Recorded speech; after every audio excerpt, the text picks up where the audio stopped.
Are you ready to take your business to the next level? Every day there are countless books and articles that are published offering the key on how to make your business a success. It's easy to feel overwhelmed trying to keep up and run your business. That's why Deb Creer created the Business Power Hour. Keep up on the latest trends, best practices, and techniques for how to make your business a success. Let the Business Power Hour do the heavy work for you. Good morning. Good morning. I am Deb Creer, and I am passionate about giving professionals the tools that they need to make themselves and their businesses as successful as possible. And we have Ginger Day. Yay. We love it when the redheads rule. And because we know the unicorns of the world. And so it's always so much fun.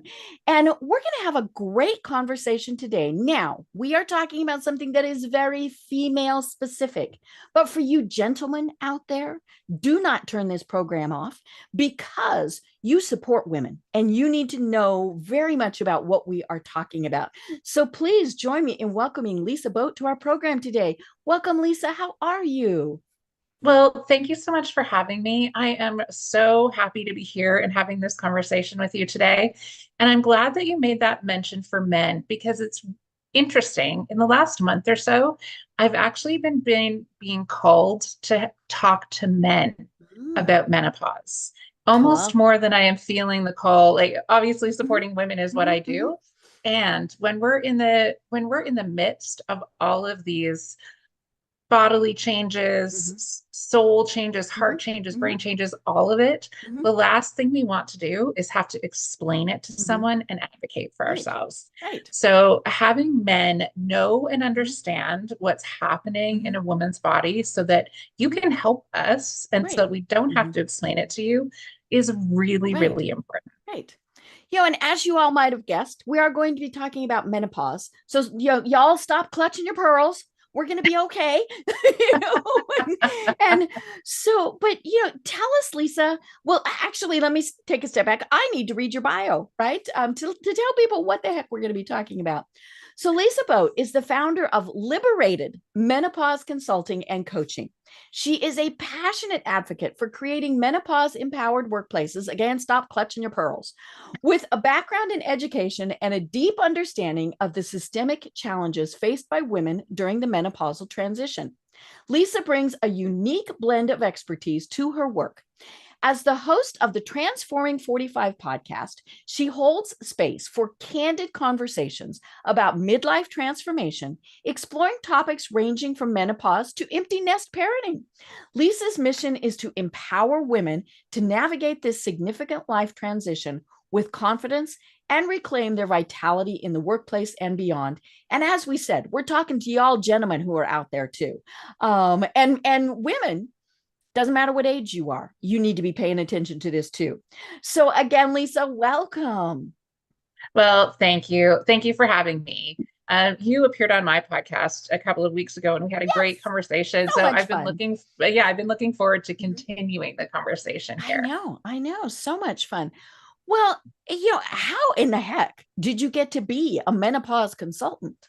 Tell us more about this. It's a good question with a bit of a meandering answer. So we'll start at the beginning, and we like meandering. Yeah. So my bio says I have a background in education. I was an educator for 20 years. And the last decade of my career, I was a coach and I supported other educators and provided professional development. And I really loved the coaching element of it. And I was younger when I started that role, but there were women coming into my life at that time who were in sort of the empty nest in this perimenopause transition, but nobody at that time knew about perimenopause. So we were having conversations about empty nest. So the seeds were sort of planted early. And then during COVID, like most people, I had that time to reflect on how do I want to live the rest of my life? Because there were things I loved about being an educator. There were things that were really hard. COVID really shone a light on the things that were hard. And it was all consuming for me. Right. And I was starting to have, physical responses to it where my hair was falling out and I was having anxiety attacks at work, on my way to and from school. So I really had to think about, how do I want to live? While all of that is happening, my children were in their late teen years. Oh, and goody. I was starting to experience what that empty nest was going to feel like, because they were still living at home. But as they get into those late teen years, they're in and out, and there's a lot, the parenting role really starts to shift. And I was sitting on my back deck one day with a cup of tea, and I realized I was on the other side of everything I had ever imagined for my life, and had never even considered what this phase of life would be. And I was like, that's nuts. Like, there is still so much life to live, and there's not a lot of story, right? Like, we know what teen years look like. We know what young parenthood looks like. We know what being a young professional career person looks like. There's lots of stories about that. There's not a lot of story about what happens to a woman after her children leave home. Right. Or what happens during perimenopause and menopause. So I really started feeling called to, this is the work I need to be doing. And so I started coaching in the empty nest space. And because I take a holistic approach to things, there were always bodily issues that were coming into the conversation. And because I was starting to experience things myself, like I would wake up in a lake of my own making. Right. It was like, what is this? What is happening to me? So I took my menopause coaching certification and was completely shocked by, and I shouldn't be at this point, yet I was shocked by how much we do not know about how our bodies work, and what happens. So all those pieces, the coaching, the education, the lived experience, all of those pieces started to come together. And I'm Canadian. And so right when I was finishing up my course, there was a report that came out from the Menopause Foundation of Canada about the impacts of menopause at work, and there are similar reports in the US now as well. And there was some fascinating and devastating statistics. One of them being that 1 in 10 women are leaving the workplace at the peak of their career because of unsupported perimenopause and menopause. Wow. Yes. And looking back with the knowledge that I had now, I could see how that played out in my own story. And so I just knew that this is the work I needed to do, that no other woman should have to make a choice without it being fully informed and them understanding everything that is happening in their body and in their lived reality. Right. Yeah. You know, so this is such an interesting subject, and a subject that is not talked about. You know, let's just be honest. It doesn't matter. Even if you are in with a group of women, you don't always talk about it. You might need a little glass of wine, and then you will. But it is, it's one of those things. And you mentioned it. We don't know what's going on with our own bodies. And, I think so many women, because it's not talked about, they don't know what to expect. They don't know what's going on. I think, if you were to ask, many women would tell you, I have a period 1 month and the next month it stops and I'm in menopause. Maybe. I mean, I'm sure that does happen for some. It does. But, it's not as common, but it does happen sometimes. And there's so many things. So let's just start with the basics, because it does start with perimenopause, which is pre. And so there's all sorts of things that happen. And I think one of the really important things to remember here, you and I talked about cancer, is every single diagnosis is different. I don't care if somebody says I have the exact same. I mean, I even know people who have the exact same diagnosis as me, and it's a pretty unusual one. That's as far as it goes with being similar. Every body is different, and it is the same thing with menopause. I could have one thing happen to me and you're going to have something totally different. In fact, you will have something totally different. So let's kind of start first of all, what age is the typical age? Now, again, could start later, could start, earlier. So kind of on average, where does a lot of this start for a woman? Yeah. So on average, it is late 30s to mid 40s, right? That's sort of the range of when it will start to occur. And again, thank you for bringing that up. The sentence that comes out of my mouth more often than anything else is, this is going to be a journey that is specific to you. You will have your very own unique experience. And so that's why in the work that I do, I focus specifically on the woman or women who are in front of me. And we speak directly to what she is experiencing. That's it. The broader range is sort of 35 to 50, right? That's kind of the full perimenopause range. And that's really important information because a lot of women will have sort of a cluster of symptoms that they're experiencing. And then it stops. Yeah. It could be something like an increased anxiety. It could be muscle weakness and joint pain. It could be vaginal dryness, right? The list of symptoms is huge. And when women who are in their earlier 30s are having those experiences and they go to their healthcare practitioners, more often than not, the answer to them is, you're too young. That's not perimenopause. Right. Or they'll say, when did your mother start? Well, I'm sorry, that doesn't matter either. No, there are so many factors that go into when a woman starts experiencing perimenopause, including environmental factors, including stress factors, right? If you are in a highly stressful anxiety environment for an extended period of time, it's really energy expensive on your body. And so your body has less resource to put into a monthly cycle. So there's all kinds of factors that go into when a woman starts. Right. But knowing that it's possible is really important because then what can happen is if you go with these symptoms and healthcare practitioner says, no, you're too young, let's just put you on an antidepressant. Now, so you're happy, right.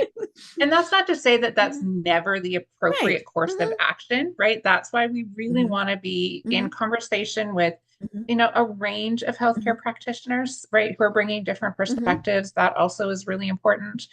But hormone therapy also, if it is perimenopause, will have a better outcome than an antidepressant, right? So just being really aware and well educated and informed is essential to ensure that you know how to advocate for your best healthcare needs. Right. And that's critical. We absolutely positively have to advocate for ourselves. And we're not knocking our medical people because they are overwhelmed.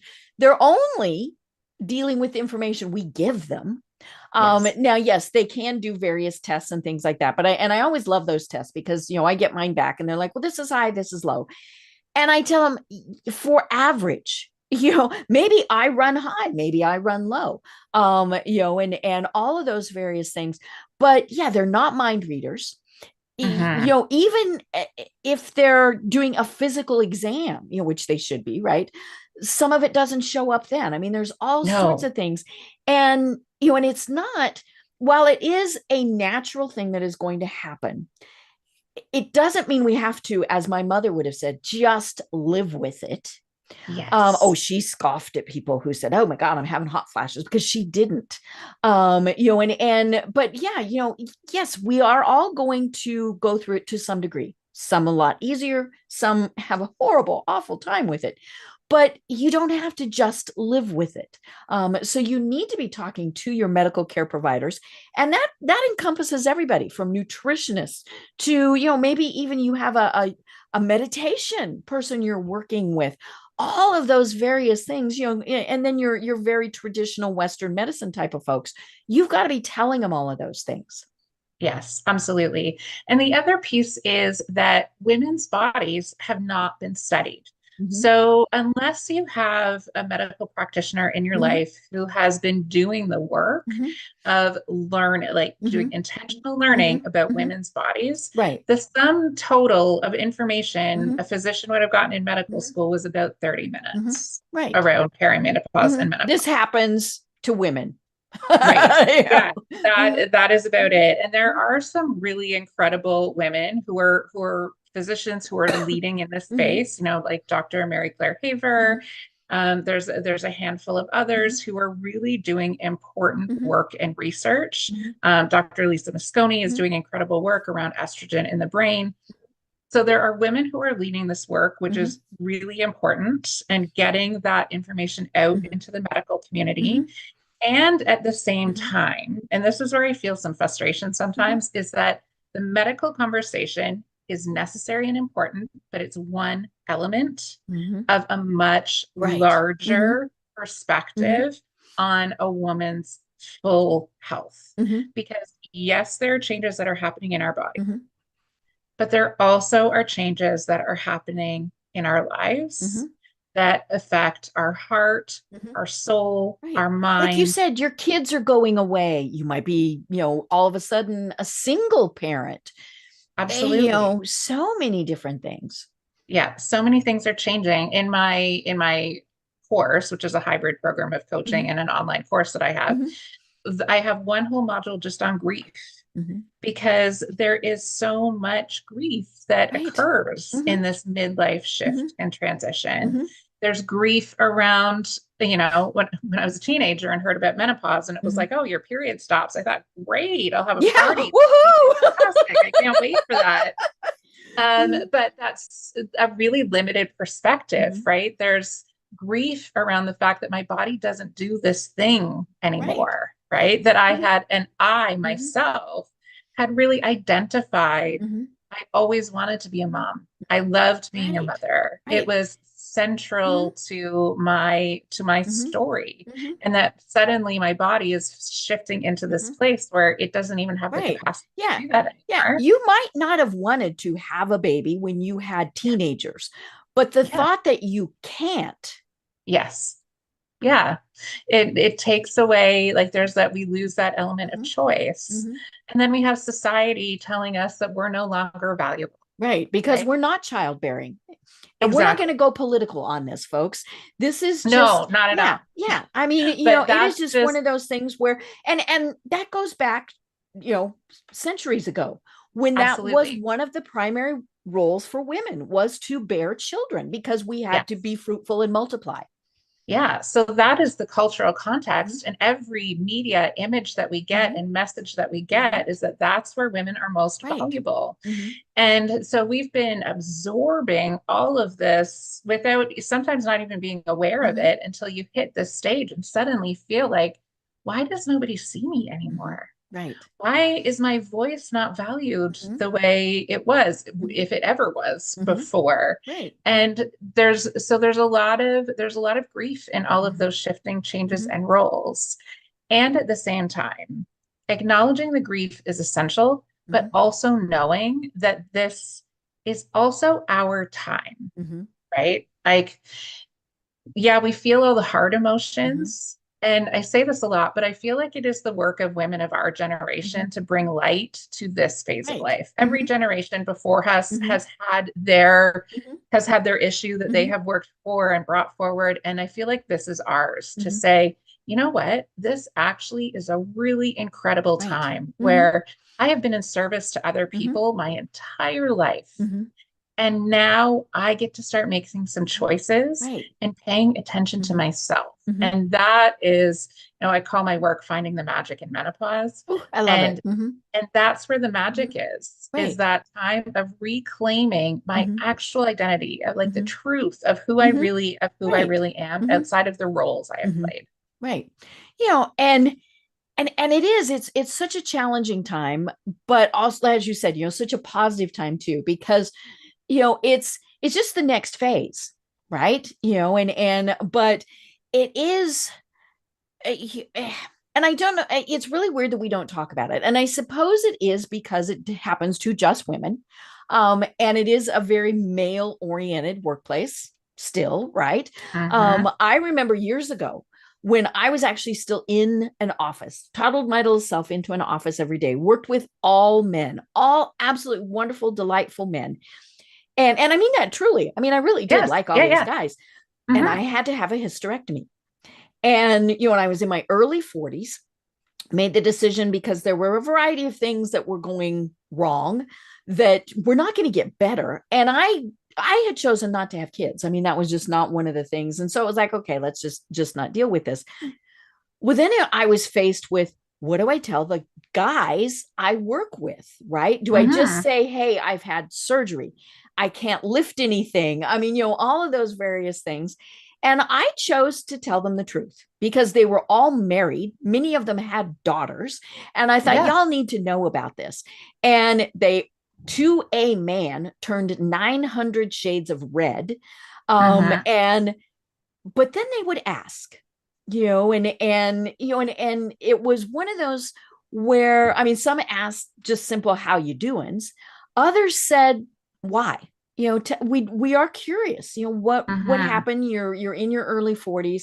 And so I love that. But yeah, it is not talked about in the workplace. And unfortunately, when any of a female's bodily functions, in many cases, it's a negative, right? It's like, oh, it's that time of the month, she's going to be that B word today. Or all of those things. And it has always been, like we said, it is just a challenge. And so we have got to let folks know, okay, hello, this happens to half the world. And it's just going to keep happening, but we absolutely must make it better. And it's better for everybody, right? We need to make it better for the men that we are in our lives also, so that they understand, as we were saying at the start, they understand what's going on. They know what questions to ask, all of those things. And I think it's great what you're doing, because we do have to talk about this. Yeah, it's really, I mean, it's well past time to start removing all of the shame that exists. Yeah, because it's not shameful. It is not shameful. But when you think about the fact that women's bodies were not even included in medical trials until 1993. Right. It's, that was a new fact for me, which was shocking. Again, another thing that shouldn't be shocking, and yet is. But there is so little that is known, right? And that's part of the problem, that so much is not known, is not understood about how women's bodies work, about all the stories that have been written over generations around what it means to menstruate, and that, all of women's organs are there's some sort of sexual connotation, right? The fact that they're just body parts. Exactly. This is biology, my friends. Let's talk about science, right? That you had a hysterectomy, you're having your uterus removed. There's nothing sexual about that. But there is this deep connect, like that connection gets made almost immediately to anything that has to do with women's health and well-being. And there's also shouldn't be shame around sex, but that's a whole other conversation. Right. That's a totally different. That's a whole other. So yeah, removing those layers of shame and just really getting to know and understand. And similarly to your interaction with some men, I was at a networking event, and the woman who was organizing it, I was chatting with, and she's like, "Oh, I need to go and take care of this.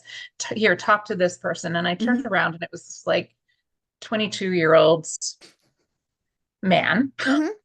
And he was like, "Oh, what do you do?" And I said, "I'm a menopause coach." And immediately he's like trying to backpedal. Yeah, he's like taking steps back. I see somebody I know over there. Someone in, but then I was impressed by his ability to actually stop himself and say, "Well, tell me about what you do." Oh, I love it. And so I started to talk to him about what perimenopause is, what that experience is for women, and how I support them. And he stopped and he had said, "I really wish I'd had this information when I was a teenager, because I was obviously going through my own hormonal development. Right. And now from hearing what you're saying, I can recognize that my mom was going through perimenopause and her own hormonal shifts. And those two things coming together at the same time, with neither of us talking about what's happening in our bodies, was caused a huge issue." Right. And so that's just one example of why everyone, like we do not live in silos. We Mm-hmm. don't operate in a world that is women only. Mm-hmm. And then, every once in a while Mm-hmm. dip into relationships with men. We Mm-hmm. all live together Right. in like this web of Mm-hmm. this strange earth Mm-hmm. experience that we are having. Mm-hmm. And so we need to know and understand what's going on with each other. Right. I was at a meeting this morning and I was being introduced, and they were like, "We're so glad to have you here." The person who introduced us to you said, "She saved my marriage." Mm-hmm. And that happens often. Women will come to me with Mm-hmm. their marriage in ruins, Mm-hmm. and sometimes being at the divorce stage of Mm-hmm. divorce, Right. looking back and realizing like that was perimenopause, and I don't Right. actually want to be here, but now it's too late. Mm-hmm. And having to like, so finding themselves in a whole Mm-hmm. other transition that maybe they didn't want. And Right. sometimes they do. And that also is the way Right. life unfolds. But again, going back to like that being fully informed and supported in what is happening to your body is essential for you to be able to make the choices that are best for you and your long-term quality of life. Yeah. I joked before that women don't even talk about it unless we've had a glass of wine. That's where it's got to start, though, is we have to talk about it amongst ourselves and talk about it seriously, as opposed to not having. Now, the glass of wine is fun, but and recognizing that the person standing next to you is having something totally different that they're going through. Yes. When I had my hysterectomy, I did not have my ovaries removed, so my body still thought they were there, and they were, and so they still kept doing whatever they were supposed to do, and so I did not go into menopause when that happened, and that's just that was kind of one of those decisions. A lot of times they do remove them, they don't. That's called an ovarectomy for those of you who are listening, because I was like, "Ooh, cool! I had oovers." But yeah, they so my body just kept merrily going along. It was just you didn't know when anything was happening, and discovered years later that they had stopped functioning, and I didn't know it. I was one of those very lucky people. Now, I shouldn't say that because I probably still had symptoms. I'm pretty sure there were still things that my body went through, but I was fortunate that I didn't have severe symptoms. I didn't have hot flashes. I didn't have the large mood swings anyhow. I don't think I did. You might ask other people and they tell you something different. But and so but that doesn't mean that I can't listen to other women and have them tell me what's going on with them. And of course, the worst thing would be for me to say, well, I didn't have that happen to me. Like there's something wrong with you, right? Now I can say, oh my gosh, I was fortunate that I didn't have that happen. But I know that I was just very fortunate. And so I think that's the other thing we need to remember is just because we have something, that we're dealing with that is different, it's not wrong. It's not bad. It's just our bodies. Yeah. I always talk about coming from a place of empathetic curiosity, right? Like that's really the best way to approach anything is like, tell me more about that. Say more about that. Tell me about your experience. And then you can connect in different ways. Like, oh yeah, I had that experience too. Or, oh, I experienced it in this way. But removing all of the judgment out of the conversation because we don't have control over our bodies. No. Right? And it's not because you're not sleeping enough, you're not eating well. Those are factors which can exacerbate things. But again, we're not doing this to ourselves. I actually had some people when I was talking about cancer, what did you do? I didn't do anything, Could I eat better? Yes. Could, there are all sorts of things that you could do differently, but nobody wants any of this themselves. No, we don't ask for it. Right? Like it's not like, hello, it's like, yes, I want hot flashes. Please. Yes, pepper me with that. So there's a couple of things that are trying to make their way out of my mouth all at the same time at the moment. So, but going back to what you're saying about being serious about these conversations, also because yes, humor is helpful in the conversation. So like we're human, we can fan our friends, right? Yes, and things like hot flushes are often the butt of jokes, but they are actually very significant symptoms from your body. And women who experience significant hot flashes have a higher likelihood of cardiovascular issues. Because it is so hard on your body to be doing that.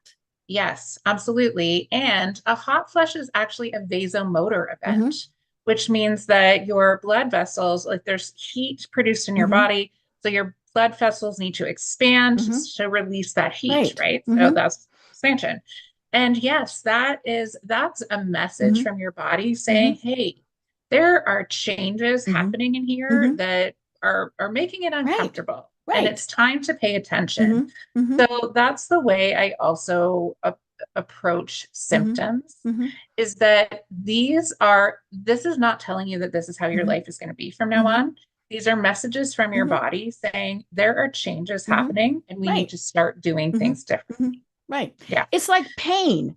Pain is telling you something is wrong. Exactly. Yes, we can take drugs and make it go away.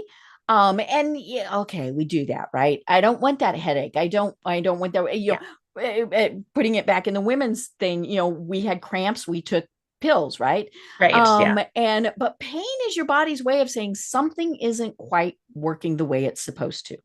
Yes, absolutely. And when we're taking medication, we're just masking the symptom, right? And they can get worse and we don't know it. Exactly. So we're not actually getting to the root cause. And so that's really what we want to focus on, is what is the root cause of what's happening. And when it is perimenopause, then we need to take those messages from our body and the specific symptoms that we are having, and then decide, how do I want to treat and manage and live with and heal some of these symptoms? Because that is possible. I had a conversation with a woman this morning when I was going through all the perimenopause symptoms. She's like, this is terrifying. I was like, I do not want you to leave with the feeling of terror. Right. Oh my God, this is going to happen to me. Yes, because yes, it will. And, you mentioned earlier, the core four that are essential for all well-being in general are the things that we also need for perimenopause and menopause. And that is sleep, stress management, movement, and nutrition. Right. Those are the things that we need to do to care for our body, full stop. And in perimenopause, our bodies are demanding our attention. And when we give them what they need, it can help to alleviate symptoms. Now, it doesn't always. And again, it is also really important to remember, where you're at is not your fault. It is the circumstances of how you've lived, and it is never, ever too late to start pouring love and care into yourself. Most definitely. And we all know if we don't take care of ourselves, we can't take care of anyone else. Yes, exactly. And then that's where hormone therapy replacement can also be really helpful. Right. It is not the full answer. Like part of the challenge with the conversation around bringing HRT forward and knowing that it is safe, right? We have all of those studies. We know that is scientifically true at this point, that HRT is safe for most women. There still are some cases. Watch out. Yeah. Yeah. You want to be in conversation with your medical practitioner always. And it can be a really essential part of a fulsome plan of how we look after ourselves. But it's not the solution. It's a piece of the full puzzle.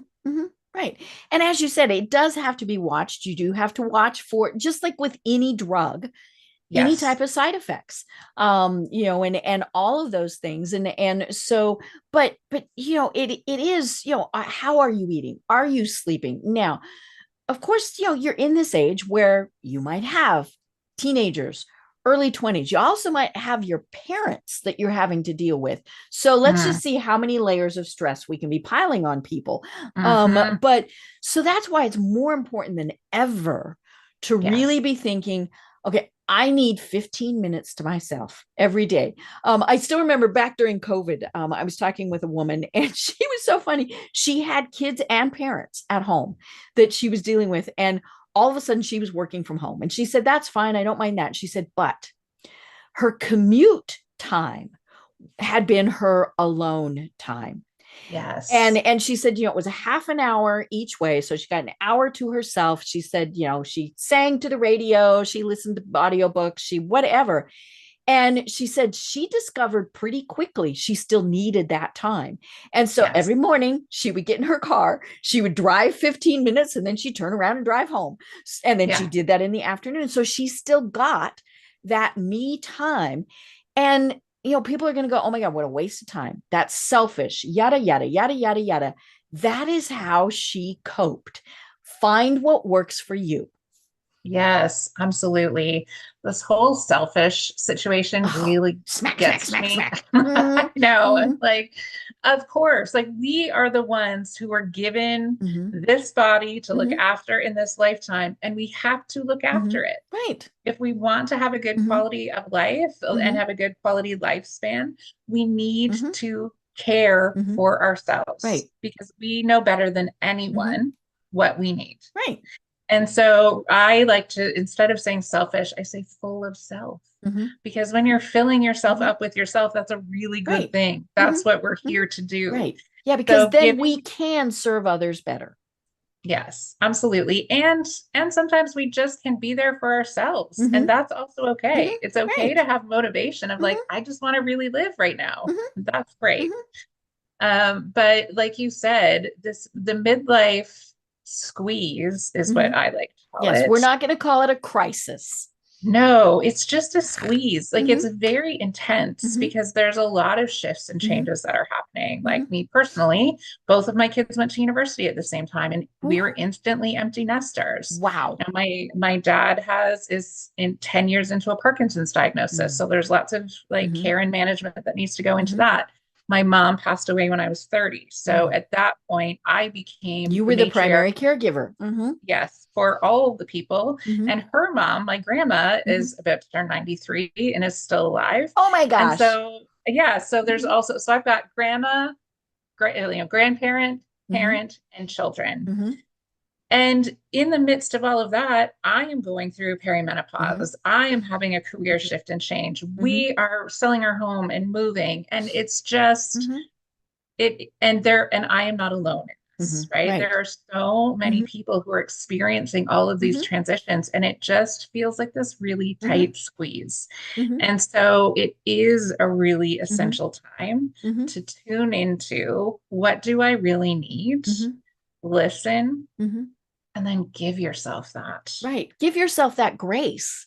Yes. Yes. Because one, we were never meant to do these lives alone, right? Like we were meant to live in community and support each other. And we need to start with ourselves. And so developing routines, and if you can develop them, that's why I think it's so important to have these conversations with young women as well, because the earlier you can welcome your self-worth and know that you matter and develop routines, the easier it is, because it's challenging when you're in the midst of all of this shift and change to also start creating sustainable change. Like neurologically, that's really tricky. So the earlier it's never too late, and it is absolutely doable, but the earlier you can do it, the better. Start with women is with strength training. Right. And I also want to point out, a lot of these discussions, and I mentioned it kind of at the start, that, at any age we need to be thinking about this, we need to take that step back, because you mentioned when you were a teenager, somebody told you this is what menopause means. We also need to be telling these young girls, this is what's going to be happening throughout your life. Again, it's not shameful. It's not horrible.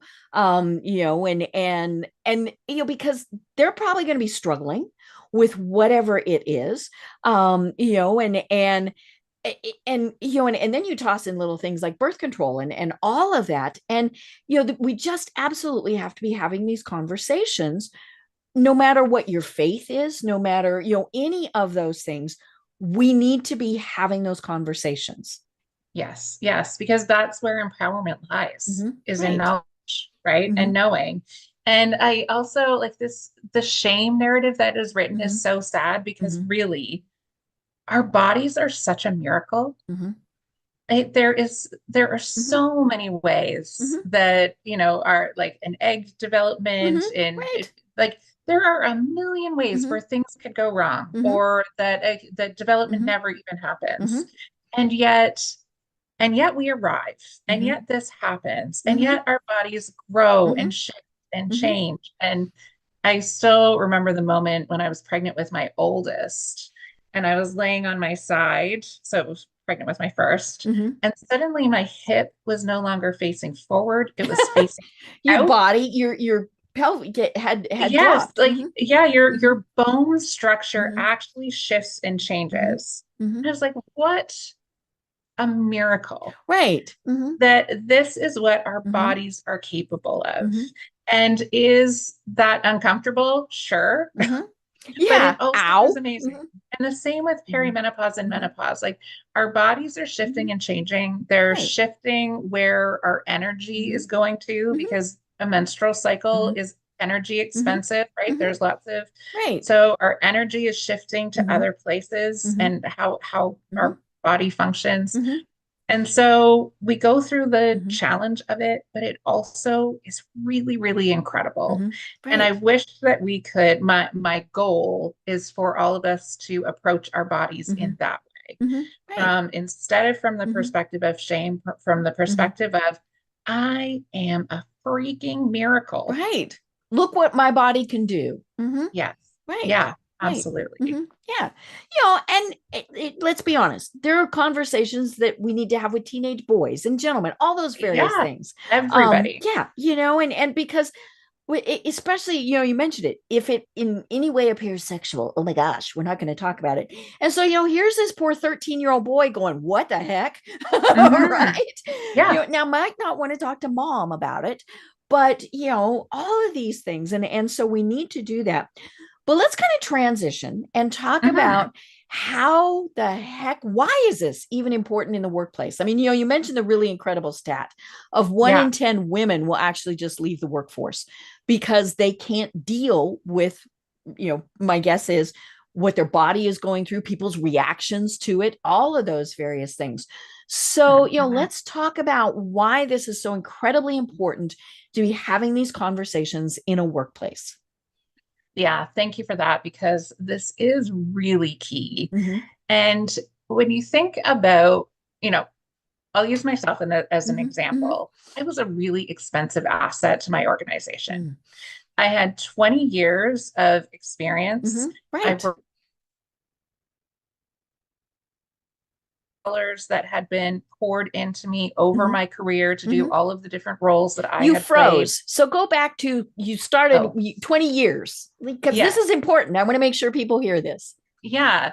So I came with 20 years of experience of learning how education impacts the community and how to, and the same is true of women who are in organizations outside of education. I'm just going to be specific to that because that's my lived experience. Right.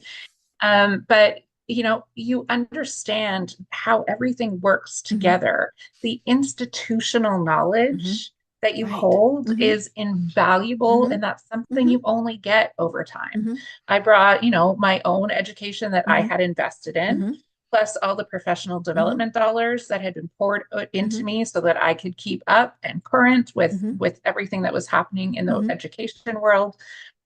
And that is incredibly valuable, right? All of that in the way that I was able to support younger educators coming into the profession, in the way I was able to interact with administrators, with, I was engaged at provincial levels and in education as well. So there was all of that that I held.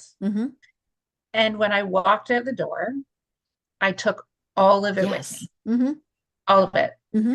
And now I'm using that in the life that I live now and in the business that I'm creating. But it was so their huge loss.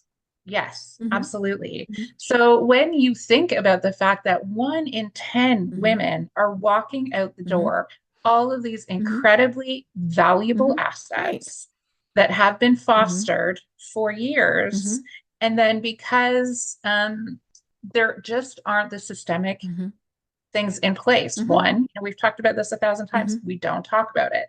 A lot of the times women don't even know what's happening to them. When I'm running sessions for organizations and I start talking about all of the symptoms, I actually see the light start coming back on. Oh, that's what that is. Exactly. They're so worried. Like the number of people have said, I thought I was in the early stages of dementia, Lisa. Right. Because my brain got fuzzy. Right. So there's all of this fear. And when they know, they're like, oh, and then they start realizing, there are simple things that we can do to improve workplaces for women. Some things as easy as like have some ice packs in the freezer. Right. Because the greatest thing for a hot flush is an ice pack on the back of your neck. Yep. Yes. So have some ice packs available. That's like ground zero. That's something you could do tomorrow to improve the quality of life. And then, so we can go from there to like being able to control the temperature in your workplace. That's also probably helpful for multiple human beings, not just the women in your workplace. Right. We can go to having a space where if you are having a hot flush, you can go to that is cool and calming, and maybe you have a change of clothes. And then we can go all the way up to the policy levels of menopause leaves, like depending on where an organization is on the spectrum and what their financial realities are. Right. There are places where organizations can find themselves all the way along that spectrum that can make a workplace feasible for women to continue. And when you look at the leadership gap that exists between men and women in the workplace, we can look at the trajectory, right? We lose women during childbearing years, and then we're losing women again during menopause and perimenopause. And the more supportive we can create environments in our workplaces, then we can retain that talent, which is good for organizations. Because if someone like me walks out the door, you're having to start all over again. Right. Without the leadership of people who have skill, knowledge, and wisdom. Right. And sometimes it's just something as simple as saying, do you need to take a break? Yes. And maybe they're giving a big presentation. Well, okay, we're still going to take a break. And because we don't want them and then the audience to be so uncomfortable that that's all we're focusing on. I mean, things happen. And so it's like, okay, well, we think we're just going to take a break. Now you don't have to say Lisa's about to pass out, so we're going to take a break. It's just, now would be a good time to take a break. And, and like you said, the workplace, now I'm a huge Big Bang Theory fan. I have them all memorized. Right. And Sheldon gets this new office all by himself. And the guys go in and he's taping stuff over the air conditioning vent. And it's just like, blowing this ice cold air. And they're like, well, Sheldon, just turn it down. And he said, well, the controls are next door in Professor, whatever's office, who is in the throes of menopause. And so she is, of course, trying to get it as cool as she possibly can. But that happens, and so, okay, figure out how do you, put a woman in there or, which, she might not want to be ice cold either, but, maybe you do need to temporarily seal off that air conditioning vent, because let's be honest, some of the ADA rules here in the United States start kicking in. Not that this is a disability in any way, but it's about making reasonable accommodations for people in order to be able to work. Exactly. And the nice thing is, we still have so many people who are able to work from home, all of those various things. But it's, again, just simple things, and I tell you what, sometimes maybe it's just a matter of you reach out and you touch their hand so they know that you're supporting them. And unless they joke about it, don't you joke about it. No, don't go there. No, that's the way. And that is like one of the things that I do with organizations is teach them a communication strategy, right? That actually comes from the Ontario kindergarten curriculum. I love it. We all want to go back to kindergarten, right? Yeah. Well, all really pedagogically sound things generally come out of the we learned in kindergarten. Right. So it's about knowing and naming, Mm-hmm. acknowledging, Mm-hmm. and then actually communicating Mm-hmm. out. So we Right. know and name what's Mm-hmm. happening with Mm-hmm. us, right? So if I wake up in the morning and I have a ridiculous hormone headache, Mm-hmm. which absolutely is one of the Mm-hmm. symptoms, Mm-hmm. instead of just pushing it down, Mm-hmm. taking an Advil and powering Mm-hmm. through, because, well, how effective is that strategy Right. really? Mm-hmm. Right? Like, no You good just things ever come mask the from those pain. We days. talked about that. Mm-hmm. Yes. And always, Mm-hmm. always, like if we're powering through, dominoes fall because Mm-hmm. we don't have the energy or Mm-hmm. the capacity Right. that we Mm-hmm. really need to do Mm-hmm. the things we need to do. So I'm going to know and I'm going to Mm-hmm. name it. If I have to go into work that day, Mm-hmm. then when I go in, I'm going to have the conversation with my coworker, my team, my manager, whoever it is that's Mm-hmm. around me, and just say it. Mm-hmm. Hey, I have this really Mm-hmm. awful headache Right. today. This is how you Mm-hmm. might see it Mm-hmm. manifesting in me today. This is a safe way we Mm-hmm. can communicate about it. Mm-hmm. This is where I might Mm-hmm. need some help. Right. Mm-hmm. And this is the Can't one that, do band practice today, folks. yes, Mm-hmm. exactly. And realistic with ourselves Mm-hmm. instead of forcing ourselves to do things that we know Mm-hmm. are detrimental to Mm-hmm. ourselves. And then in the end, Mm-hmm. end up being detrimental to Mm-hmm. everybody Right. around us. Mm-hmm. And when everyone in a workplace is Mm-hmm. aware of that Mm-hmm. communication structure, yes, I come at it Mm-hmm. from a menopause lens, Mm-hmm. but that is a structure Mm-hmm. that is necessary and Mm-hmm. useful for Mm-hmm. everyone. Right. And then it also takes the embarrassment out Mm-hmm. of it, right? Mm-hmm. Like going Right. back to this is why the Mm-hmm. conversation is necessary Mm-hmm. for everyone.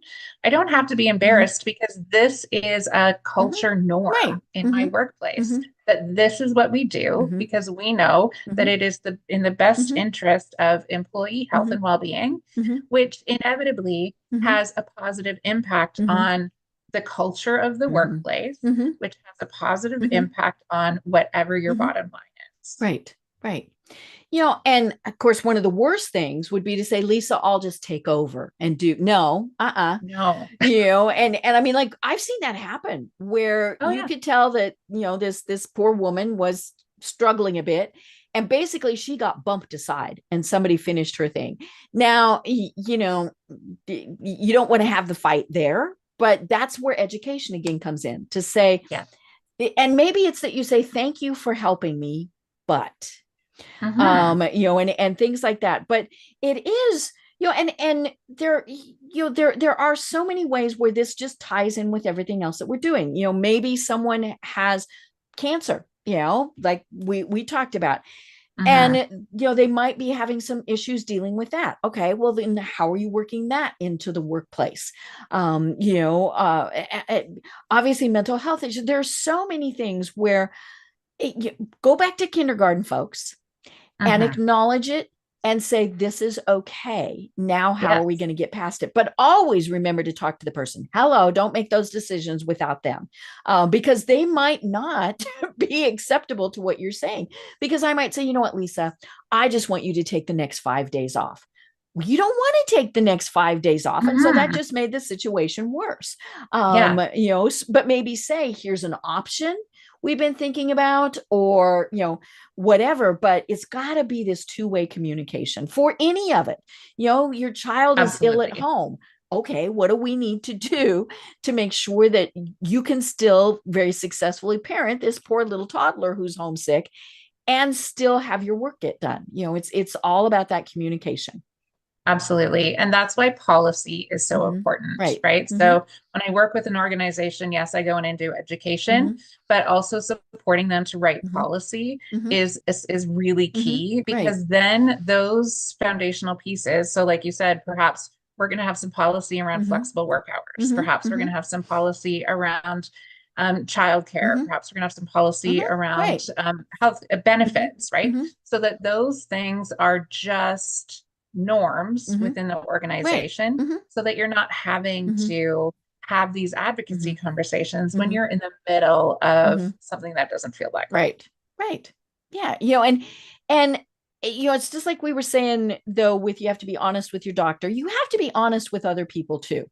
Now, yes. that all depends. There is TMI, folks, but if they, I always, people, one of the things they ask me is, how do we ask about your cancer? Ask, and, Yeah. or, you might not know what to say. So I tell them, just say you're sorry you're going through this. Okay. And then that kind of leaves it open if I want to have that discussion further. But it's one of those, it is the elephant in the room. And when we ignore it, that elephant just gets bigger and then pretty soon stomps on us. Let's deal with it when it's small and easy to deal with, as opposed to, oh my gosh, this is catastrophic. Yes. Yeah, absolutely. It's really about just seeing the person who's in front of you and being supportive, right? Just being able to, I created a little video about this last week for men, actually. Like, just be there, see the woman in front of you, see her for everything that she is, and let her know that you have got her. She's not doing this alone. Like, just that supportive stance of, tell me what your experience is, and know I've got you. I'm here to support you. Yeah. And that is, that's life changing for anyone. Right. I love it. I love it. Well, we've mentioned several times that you go into companies and you work with individuals. Tell us more about, how do people find you and what are the services that you provide? Yeah, well, thank you. So my website is liberatedmenopause.ca. She's in So Canada, CA, yes, folks. yes, because I am Canadian, but work all over the place. That's the beauty of online work, right? So that my website is the home base to go, where you can find all of my contact information. I work with organizations in a variety of different ways. I usually start by going in, doing an assessment to see where they're at, and then have a conversation with their senior leadership about what they need to move forward. When I work individually with women, I work one-on-one, so you can book me for individual sessions. I also have a 12-week program called From Loss to Liberation, Embracing Life Beyond the Nest, which is a hybrid coaching program. So it's a group coaching weekly, as well as 12 modules to work for. And that's my most fulsome. Like, it looks at every element of midlife and it comes each week. There is a specific activity to do that helps you build actual sustainable change throughout your life. And then I have a really quick little program that is the top 5 symptoms of menopause. So it's 5 modules. Each module is one symptom, how it can show up in your body, how it impacts you in the workplace, and what you can do about it. I love it. I love it. Yeah. Don't ignore this, folks. Happens to half our population. Yes. Yeah, absolutely. And really, yes, like, the physicality of it happens to half the population, but it impacts everyone. Everybody. Yes. Yeah. Your coworkers who you might be freezing out of the office, or, your kids that you're biting their head off, all of those various things. We have to recognize that, again, this is normal, but we all have to work together to get through it. Yes, absolutely. Just like everything else, right? Like, it's just time. It's time that we shift our perspective as humanity and say, instead of constantly shoving ourselves through the hard stuff, like, let's give ourselves a little bit of grace and ease, because that's really where the good stuff comes from, right? When we are supported, when we are in our best possible quality of life, when we are taking care of ourselves and each other, that's where humanity works the best. I love it.